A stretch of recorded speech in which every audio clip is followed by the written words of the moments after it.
This Parsha Podcast is sponsored by Alan and Phyllis Kritz in honor of their son Julian on the occasion of his beginning to work at Jones Day. And on behalf of the entire Parsha Podcast family, we wish Julian a hearty mazal tov and a warm congratulations on your new job. May you have tremendous success. Now, I want to be honest with the Parsha Podcast audience that really I wanted a week off. My kids have been home from school because of a little bit of a COVID outbreak, and now they've transitioned to midwinter break. It's the end of the year. I've been super busy. I actually participated in a conference this week. I really had all the excuses in the world, and I really wanted a week off.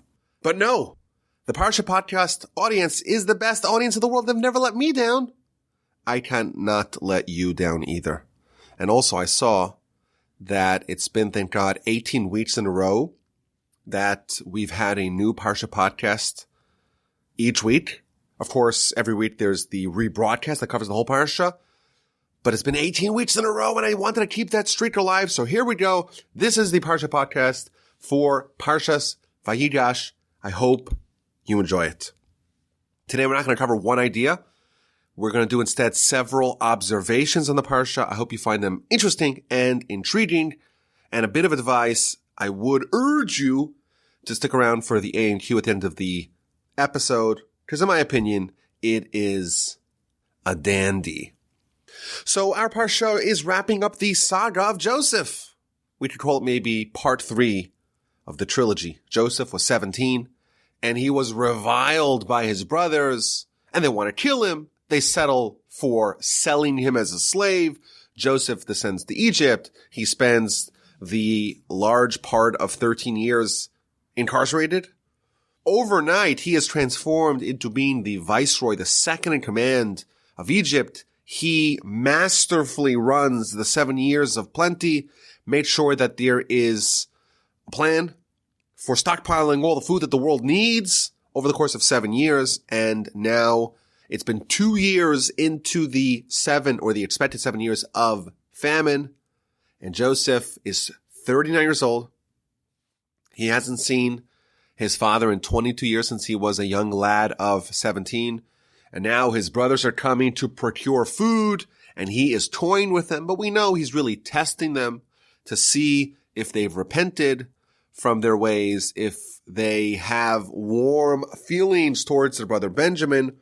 And everything comes to a crescendo, and Joseph makes the big reveal, I'm your brother, and he coaxes his family to come join him in Egypt. Now, the Torah tells us how Jacob was really nervous about going into Egypt. Well, first he didn't believe his sons. He didn't believe that Joseph is alive. And finally he accepted that. I'm going to go to Egypt. I want to see him before I pass, but I'm worried. Leaving Canaan, leaving the promised land, and traveling with a huge retinue of the whole family. 70 souls descended down to Egypt. And we know this is going to be the beginning of a multi-century sojourn in the land of Egypt that's going to culminate, of course, as we will read in the book of Exodus, with the Exodus and the founding essentially of our nation. This is a family. It's a big family, 70 souls, but it's going to become a nation. And God promises Jacob, I will descend with you. I will ascend with you as well. No need to worry. Now, the first point that I want to ponder, the first observation I want to share is related to the 70 souls. The Torah tells us that Jacob descended with 70 souls. Now, Rashi tells us, wait a minute, if you count how many people, the final tally is only 69. Yet the Torah calculates that there are 70. So Rashi tells us, quoting from our sages, that Yocheved, the daughter of Levi, and the mother, soon to be mother of Moses and Aaron and Miriam, she was born between the walls, like right up at the entrance, by the customs, if you will, of Egypt. Yocheved was born. And we mentioned in the big podcast, the rebroadcast, that what this means is that the Jewish people now are descending to Egypt. This is going to be a very long, arduous painful experience for the Jewish people.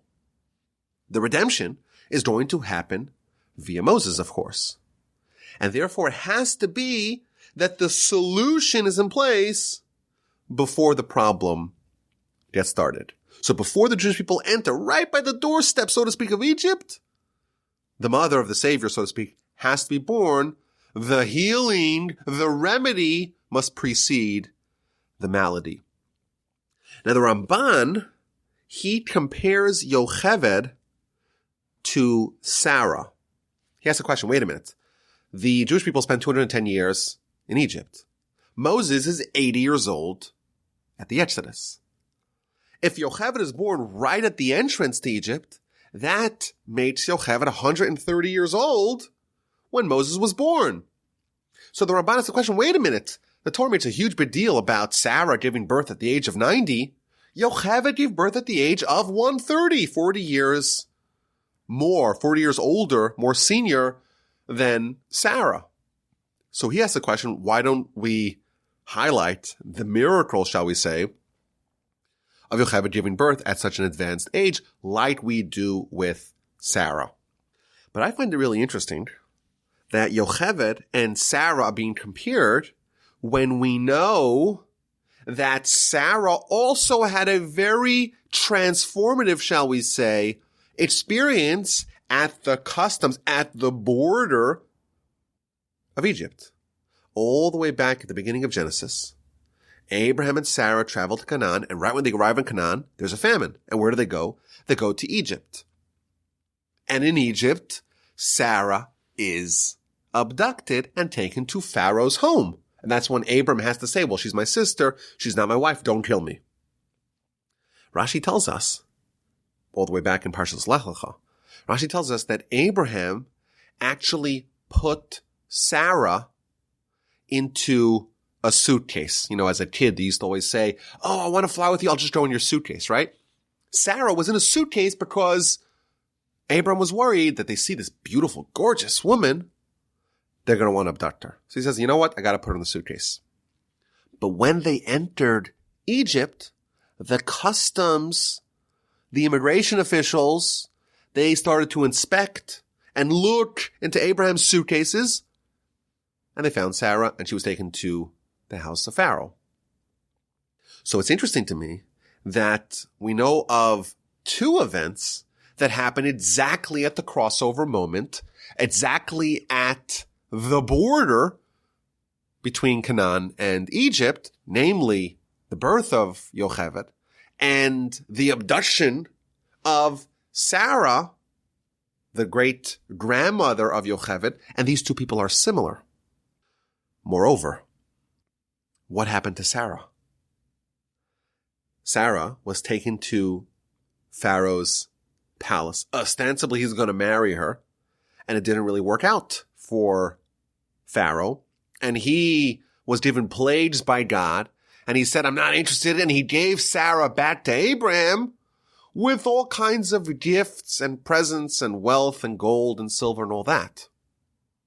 So Sarah's almost like she's infiltrating into Pharaoh's palace and cleaning him out. Well, what happens with Yocheved? Yocheved is going to be the mother of Moses. And Moses, of course, is going to be adopted by Pharaoh's daughter, spoiler alert, in the book of Exodus. And he's going to be raised in Pharaoh's home.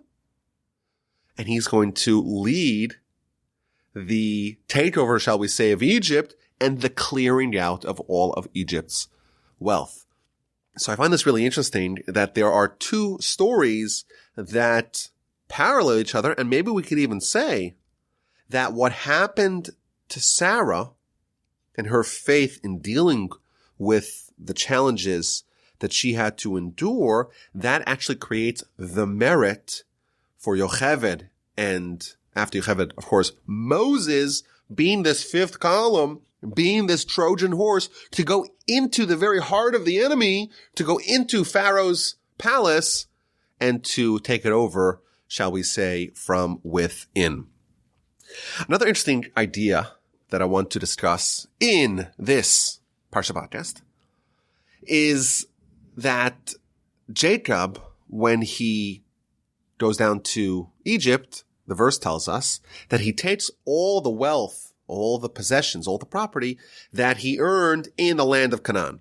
And Rashi tells us, but all the property that he earned in Laban's home in Padan Aram, that he all gave to Esau in exchange for his burial spot in the cave of the patriarchs. And he says, well, the possessions of outside the land are not desirous to me. He made a huge pile of it, and he said, okay, it's all yours. And Esau says, well, a burial spot, when there are lots of burial spots, it's like a commodity product. Does it really matter if you're buried here or if you are buried elsewhere? And look at this huge pile of money. He takes the deal.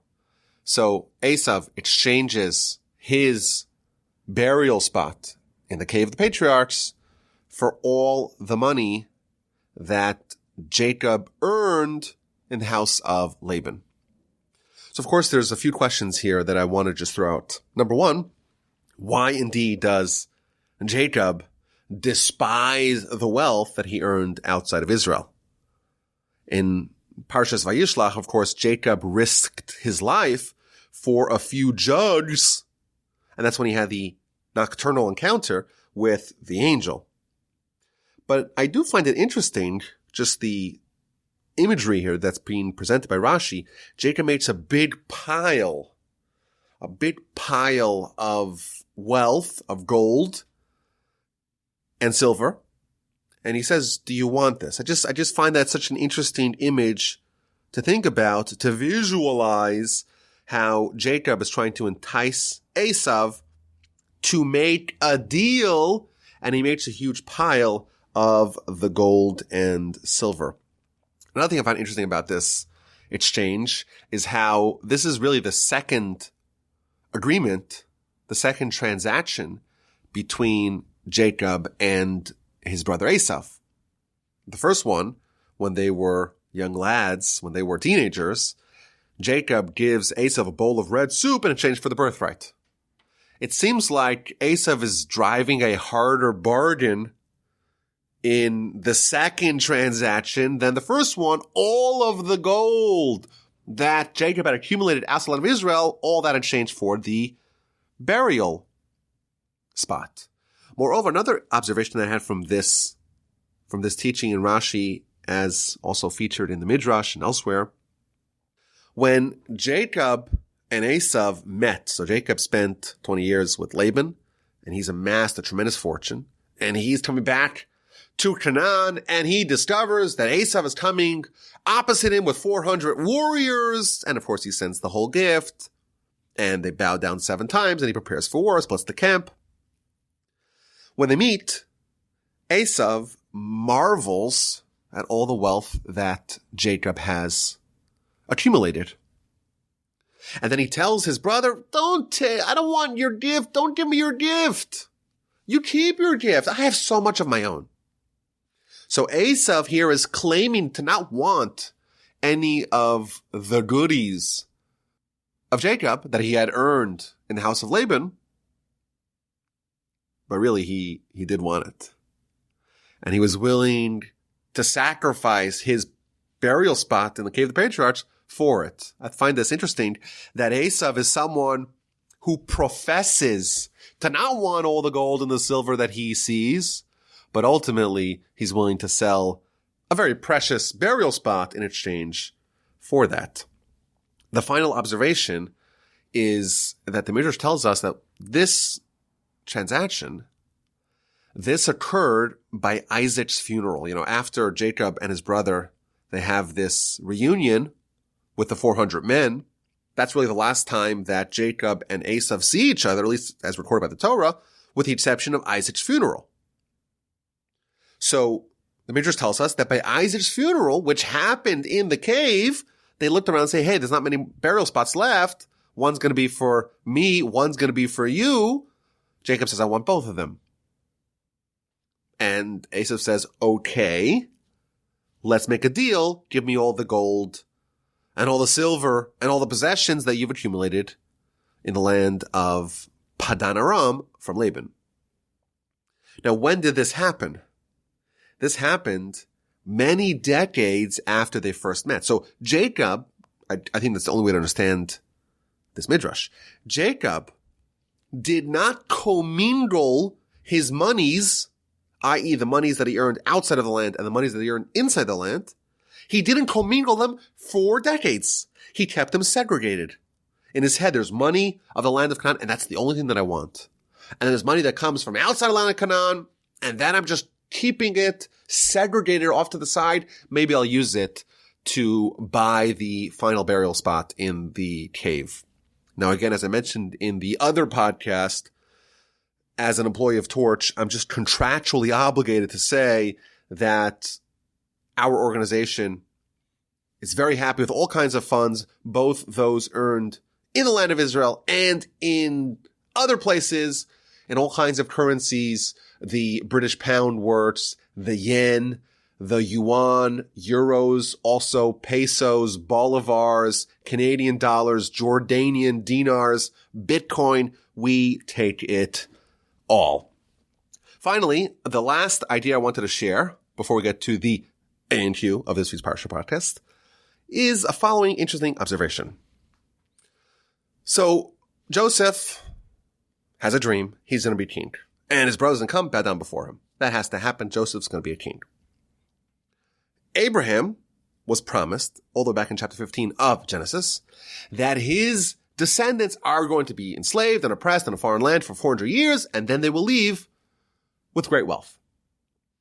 And we see in these recent Parshas, the Joseph saga, we see how the Almighty is orchestrating this all to happen. Joseph is sold as a slave after he's reviled by his brothers.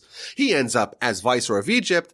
And then you have this worldwide famine that Joseph is apprised of ahead of time, and that actually precipitates his brothers and his father and the whole Jewish people, the 70 souls, to come down to Egypt.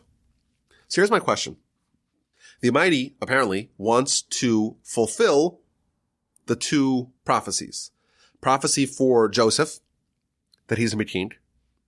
Prophecy for Abraham, that his descendants are going to be forced into exile for 400 years. And we see how it all plays out.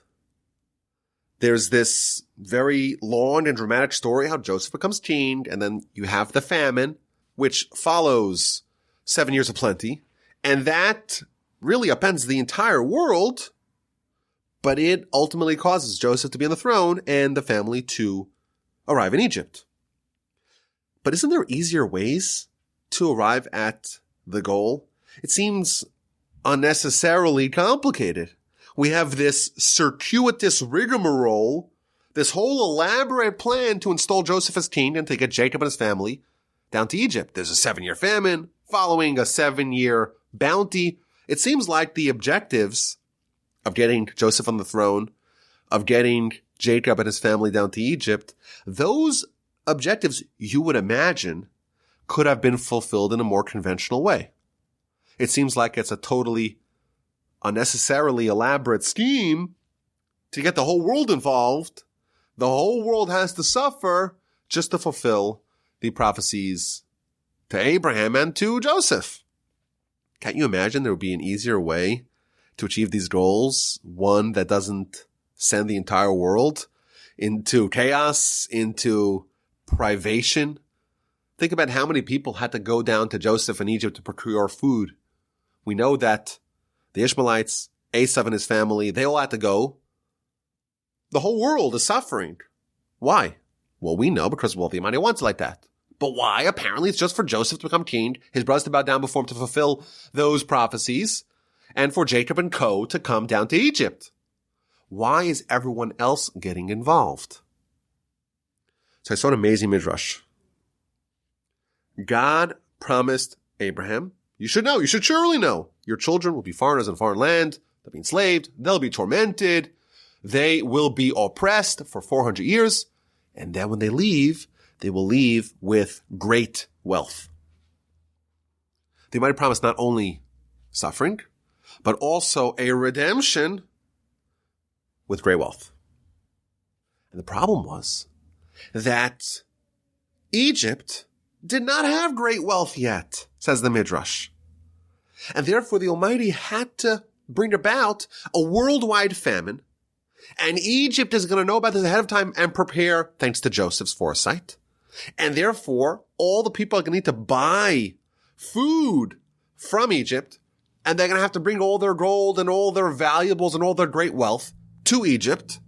And as a result of that, Egypt became the masters of the entire world economy. And the reason for this is because that was also necessary. Because the Jewish people, when they leave Egypt many hundreds of years later, Egypt has all the gold and the Jewish people can clear them all out. What a fascinating midrash. The 7-year bounty followed by the famine had to happen because that was the Almighty's way, so to speak, of taking all the world's wealth and coalescing it all in Egypt to facilitate that when the Exodus happens many years, hence the Jewish people have access to all the world's wealth so they can leave with great wealth. Now, first of all, I'm saying this raises, again, some more interesting questions. Why did all the other nations have to suffer to lose all their wealth to go to Egypt for a couple hundred years before the Jewish people can leave with all that wealth? But it really hit me. Jacob, he forfeits all the money that he earns outside of the land of Israel. He forfeits all of that for Esau's portion in the cave. And what happens to that money? So you would imagine, based upon the description we have in this week's Parsha about all the money of the world coming to Egypt. And we know Esau did come to Egypt as well. So you would imagine that that money actually ended up in Egypt. And therefore, just working this out, Jacob eventually recouped all his money. Because all the money that he took from Laban and he gave to Esau gave to Egypt.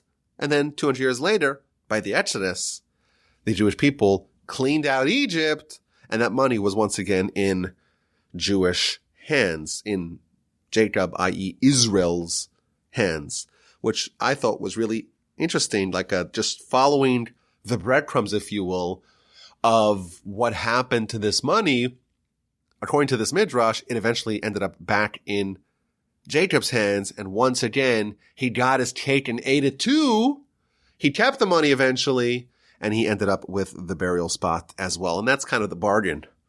Jacob, his whole storyline is, you are supposed to have your portion, and Esau's supposed to have Esau's portion, and ultimately, you're always going to end up with both of them. You're going to get both the blessings, you're going to get both spots in the cave, you're going to end up with the money of the land of Canaan and the money outside the land of Canaan.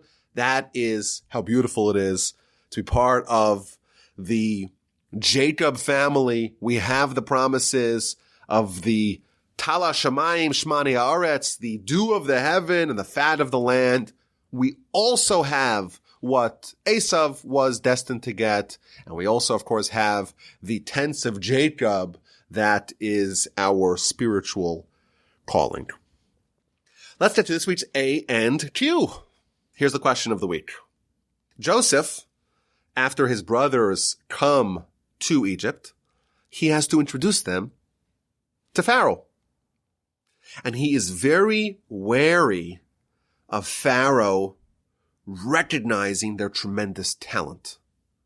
And we see Pharaoh as someone who's willing to give important jobs to people that have the ability. He sees Joseph. Joseph is interpreting the dreams. He has wisdom. He has insight. And right away, Pharaoh gives him a very important job. Well, what would happen if Pharaoh gets to meet Joseph's brothers and they too are tremendously talented and gifted? Well, he's going to appoint them as important ministers, heads of provinces, heads of the military. And Joseph is very concerned about that. So he has all kinds of precautions to avoid that. So first he tells his brothers, I'm going to go to Pharaoh, and I'm going to tell Pharaoh that my family's here. And I'm going to tell him that you're shepherds. You're simple shepherds. You're not that talented. You don't know how to work the numbers. You're not someone who could be valuable to Pharaoh. And then Joseph adds, but that's not enough. When you meet him, you also tell him that you're shepherds. And even those two precautions, not enough. When Joseph takes a sample of his brothers, he takes miktsei echa, from the edge of his brothers.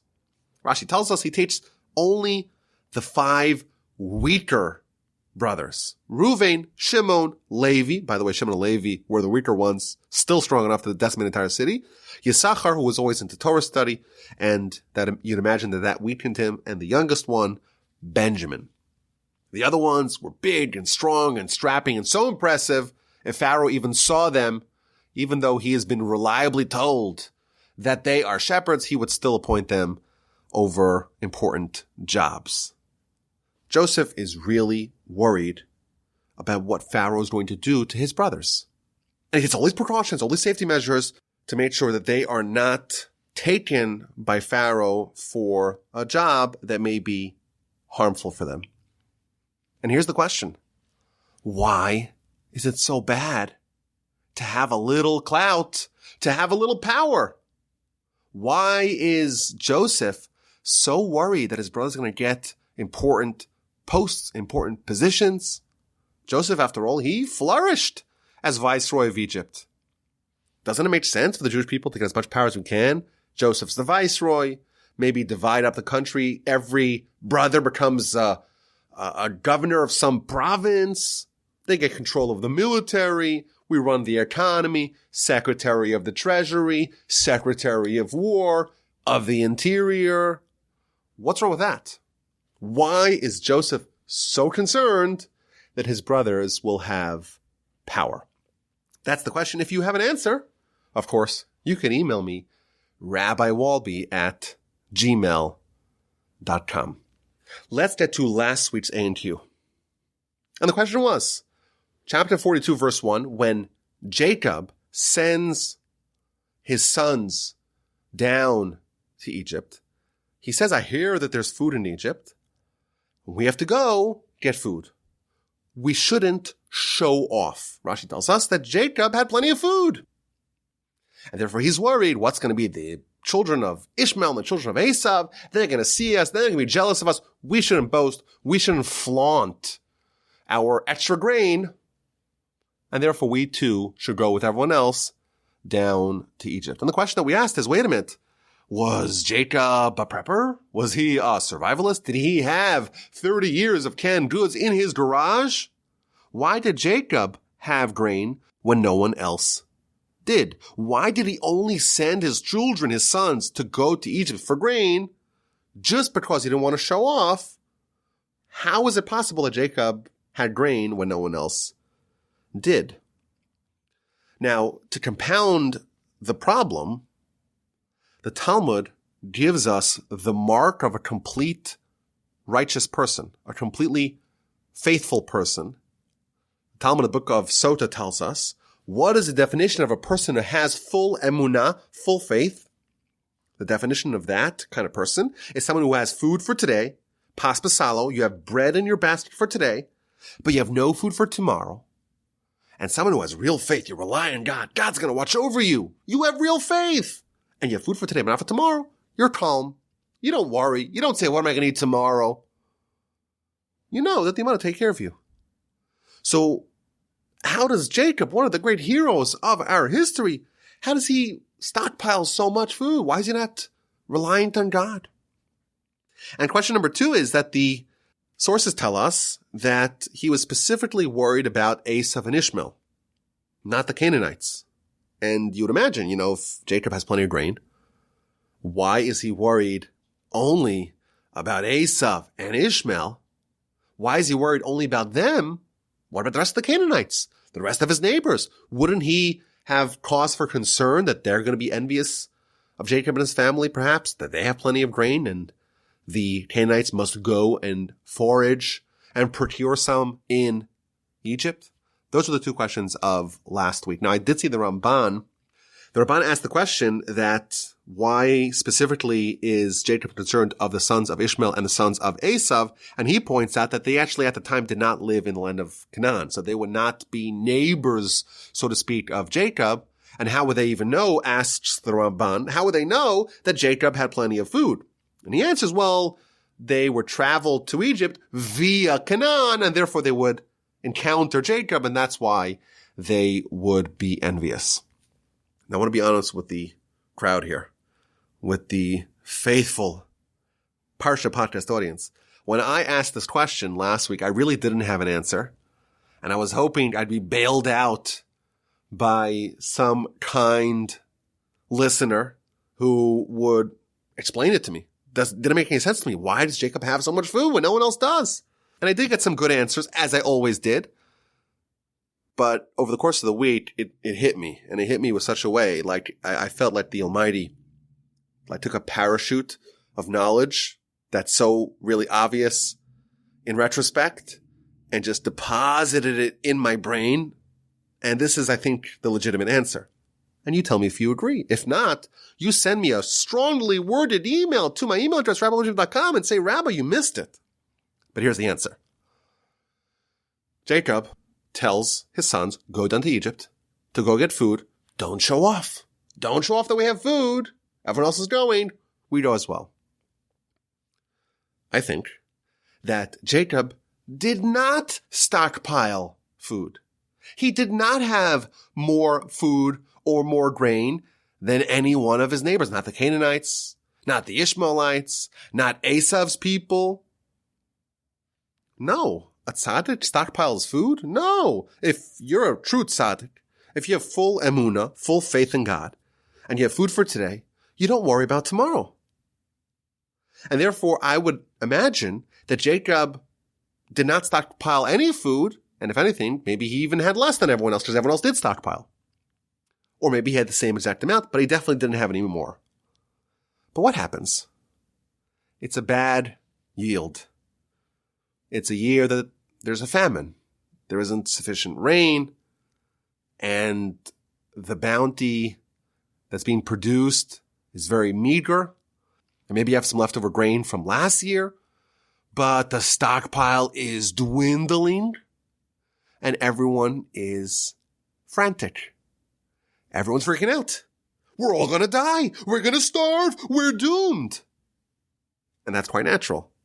If you see your stock of food dwindling and you know there's no more food in the land, well, even before you run out of food, you start to plan what's going to be when, in a couple of weeks, shall we say, we have a couple of weeks more food and that's it. And then we're all going to die.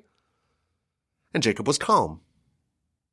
And Jacob, like a true tzaddik that he was, a truly righteous person that he was, a man of complete total faith, he is totally unmoved. If you have food for today, why would you even worry about tomorrow? You have the Almighty. He'll take good care of you. So everyone else is making this beeline, this frantic beeline to Egypt. There's food in Egypt. Let's quickly hustle over there before our food here is finished. And Jacob is totally at peace, at ease, because he knows that you can rely on God. Why am I worried? If I have food for today, that's all I need to worry about. Tomorrow, what do you mean? I have the Almighty. He's my billionaire dad. He'll take good care of me. So Jacob is calm, not because he has more grain, but because he has more faith. And you can imagine Ishmael and Esau, they didn't wait till the last minute to replenish their food.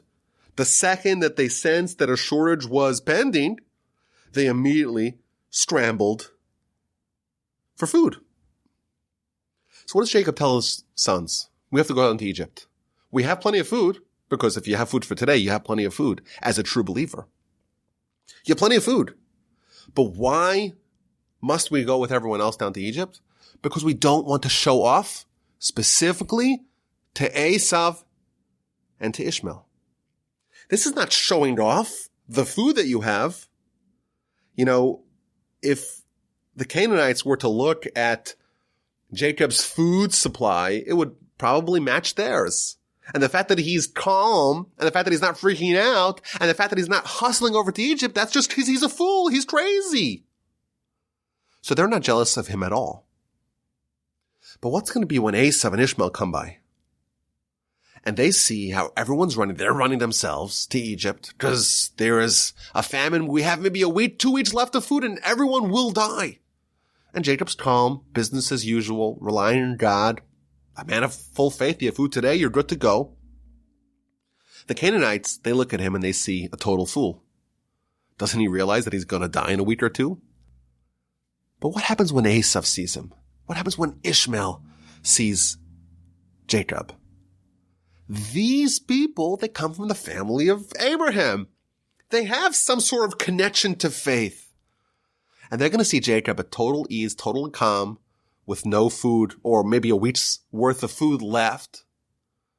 And they are going to feel a pang of pain due to the fact that Jacob has that Abrahamic level of faith, of being totally calm and at ease because you have total reliance on God. To the Canaanites, it's just total foolishness. You don't need to conceal that from them. But to the family of Abraham that has some semblance of a connection to true faith, it's showing off. And Jacob tells his sons, we have to go into Egypt because we cannot show off. Not to show off the grain that we have. We cannot show off spiritually. We cannot flaunt our righteousness. We cannot cause spiritual envy to our brethren, specifically the people that maybe have some connection to this idea, namely the sons of Esau and the sons of Ishmael. I think it's a very valuable lesson here. When you have something good, you should enjoy it. But you shouldn't flaunt it because they make other people envious, cause other people pain. That's not what you want. And that applies, we're told here by Jacob, not only with the physical bounty that you have, but also the spiritual bounty. When someone is righteous, they pray, they do kindness, they do charity, whatever it is, they do something good. And maybe there is an urge to say, I'm better than you. Look at me. I'm so righteous. I've done so many mitzvos. I've given so much charity. I've done so much kindness. We have that urge to show off spiritually as well. And Jacob tells his children, we have faith. We see our diminishing cupboard. We see our diminishing stockpile of food, and we're calm because we know we rely on God 100%. But we cannot lord that over our cousins, the Ishmaelites and the children of Esau. We cannot spiritually flaunt our accomplishments, our faith. We cannot spiritually show off, and therefore it's appropriate for us to conceal our righteousness and to head down to Egypt alongside everyone else. One of the true marks of real piety, of real righteousness, is when someone obscures their own greatness. The verse tells us in the book of Micah that one of the three, so to speak, things that the Almighty wants from us, asos mishpat, to do judgment, ahavas chesed, to love kindness, vehatznei aleches, and to walk modestly, humbly with God. If everything that you do, you want to have billboards proclaiming your righteousness, everyone should know, let me publicize this as best as I could, then there's at least 1/3 of what the Almighty wants from us that we are not fulfilling. Let's take the lesson from Jacob, not to show off, not with our physical accomplishments and prowess, not with our material successes, and certainly not as well with our spiritual triumphs. I thank you for listening. I am so glad that I didn't capitulate to the temptation to withhold from doing a Parsha Podcast this week. It was enjoyable, as it always is. And I thank you for listening and for being such a wonderful friend. My email address is rabbiwolbe@gmail.com. I look forward to chatting, please God, with y'all next week. Have an amazing Shabbos and all the best.